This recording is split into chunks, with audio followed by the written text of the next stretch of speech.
Yeah. What then about advocacy groups like, I don't know,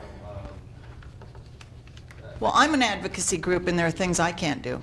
okay, advocacy groups are often nonprofits. Right. Right, but isn't that pushing legislation? It's tricky. It's very tricky. You walk a very fine line. I can say we support a shield law, and I probably cross the line now and then. But I don't come out and publish in my magazine, or at least I'm not supposed to, pass this bill or get that idiot out of office. I can't do that without jeopardizing my tax status. I can say I'm from the AARP and we advocate for senior rights. I can do that and say there should be improved Medicare prescription benefits for seniors. I can do that, but I can't get into nitty-gritty details. Yeah, way back there. What actions is the RCMP taking right now to advocate for newspapers? Well, you know, we work with newspapers. Basically, I'm not out there on a daily basis saying save the newspaper industry. That's just not my role.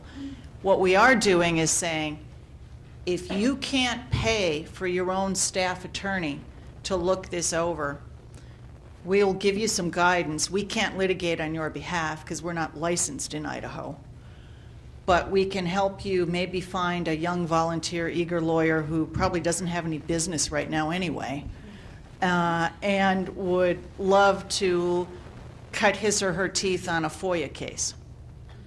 Or we will come to your office. You can't afford to hire Prince Lobel to come into your office and do a brown bag about X, Y, and Z. I will send a lawyer. We've been doing a lot of training sessions at the National Press Club lately, for example, like Monday nights at 6:30. If you're a member of the press club, you can come and one of my folks will teach a seminar for 90 minutes on something that used to be done by in-house counsel and outside counsel that's no longer done anymore.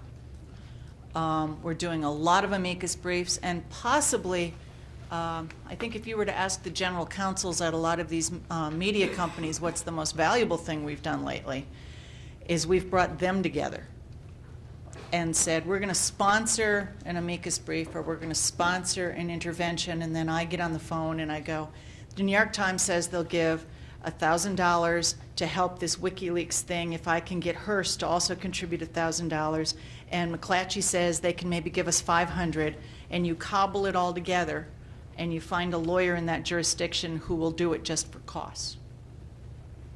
I'm learning a lot about fees, legal fees. It's really interesting. It's sort of piecing things together. And I will have to say to those of you here from the Associated Press, God bless you, because the Associated Press is out there taking on an in-your-face role on a lot of these things and showing incredible leadership, because they are in a unique position to do that.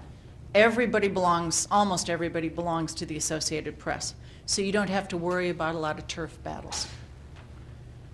They've already worked out the turf battles, supposedly. It's really been, I've really seen the landscape of media,